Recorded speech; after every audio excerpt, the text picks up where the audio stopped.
Welcome back to the Outlaw Ranch, y'all. If y'all will remember, last time we left off, we were working on these braces for the main subframe hoops here. The rear two subframe, what do you want to call them, kickers or whatever, they're both done, they're both made up, and we're getting ready to put it on this side. Unfortunately, while I was doing that, I noticed right where it planes in, there's a hole right here in the frame. And wouldn't you know it, it's on the other side that's already in place. So that hole has to get filled. The reason that hole has to get filled is we do not want mud and water to gain access to the inside of this tube. That water and everything is going to start causing this tube to rust. It's going to get in here to this joint and it has no place to drain. So it's just going to cause that tube and eventually even this tube here to rust.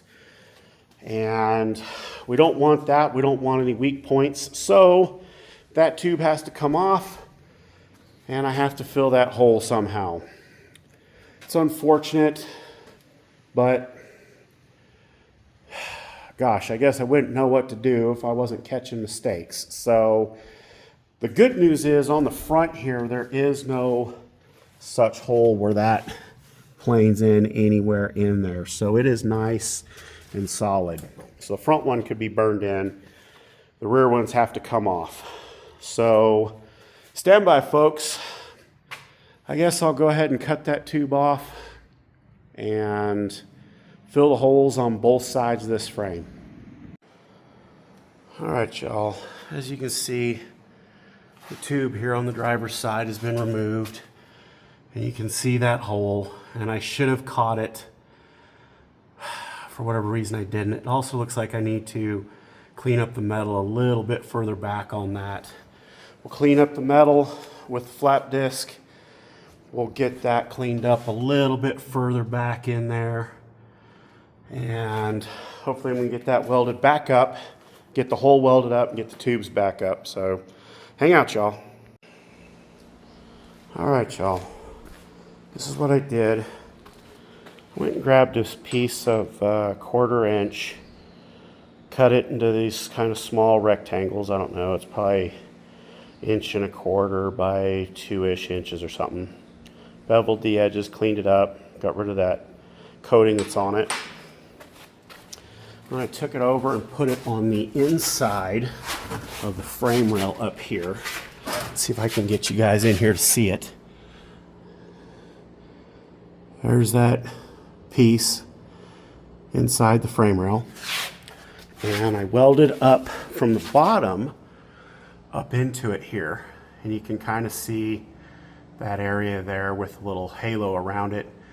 That is kind of like a plug weld, I guess you could call it, but it is tight now, so there's no chance water can come through the frame and into this tube now. And I need to duplicate that on this other side over here. It's actually right there, that hole there, or I'm sorry, it's that hole there. That's the one I need to fill with the other little piece of steel I cut. It's really kind of messy. I don't know what I'm doing. And so when I had this done, there was this huge, like, pimple almost hanging down there. So a little bit of work with a grinder to get that cleaned up. And we're good to go now. All right, y'all. Here we are. Kind of right back to where we started, but now that hole is filled. What would be on the inside of this frame rail, so water can't get into that tube and find its way all the way down, you know, into that joint, causing rust.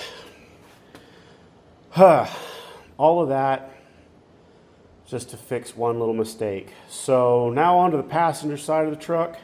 Let's see if we can't duplicate this process. We'll get that hole filled on the other side of the frame first.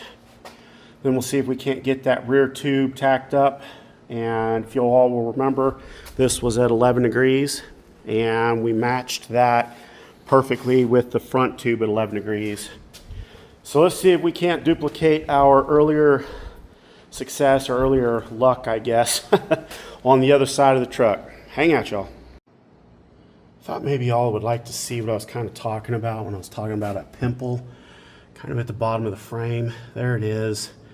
That's the hole welded up, and it kind of ends up as just a little bulge there where the molten metal starts to drip back down because of gravity. It's still effective around here.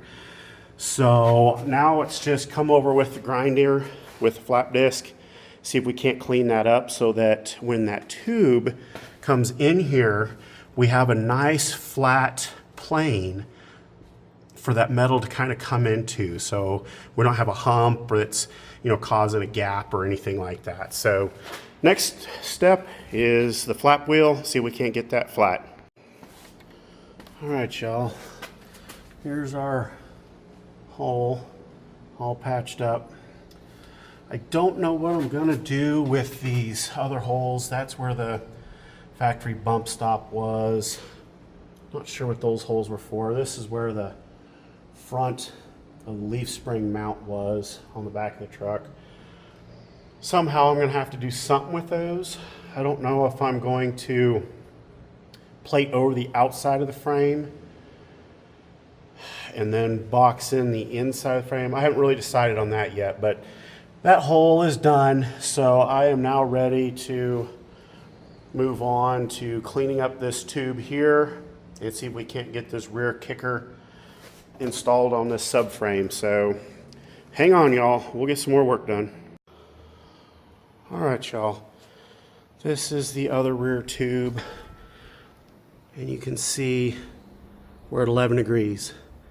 Everything is working out, and I'm actually pretty impressed with myself on how this is all coming together, especially since I've never done this before. I'm just kind of patting myself on the back here. I'll probably throw my shoulder out. That would be my luck. Anyways, we're going to get to work on the front tube now. Not sure how far I'm going to get with that, but we'll work into it. All right, y'all. I have kind of hit a stopping point here. This front tube is really close. The angle, you can see it's got a little bit of a, it's not flat. This needs to come down a little bit, or this needs to come down a little bit this way. You can see it's still kind of domed. This actually needs to be cut a little bit more or ground down a little bit more to get that final fit. But that has been about 2 or 3 hours now on that front tube, grinding and then checking and then grinding and checking. And it's at 10.7 degrees, so I have 0.3 degrees to go. If you'll remember, all these other tubes were at 11. And so I've just kind of hit a stopping spot for now. So we're going to end this video having not really finished what I set out to do. I set out to kind of get this front kicker in and everything matching, and everything is really close. We did get the holes filled. We did get the tubes getting really close. We're just on that last one. So we're going to end the video here. So again, as always, I really do appreciate each and every one of y'all who bother to watch my ramblings and my probably subpar work. I do appreciate it. Like, share, comment, subscribe. All of that helps immensely with algorithms and getting more views. And I'm not here to show you guys, you know, how it's done. I'm here to show you how I do things. And failure is always an option. I am going to make mistakes, and I am going to do my best to fix those mistakes. And I'm not afraid to show you all that. Hopefully, we reach enough people and we'll show others, hey, you know, you can do this, but these are the things to look out for. These are the mistakes that I made along the way. These are the pitfalls of these kinds of projects. So thank you all so much. I appreciate it, and we'll catch you all in the next one.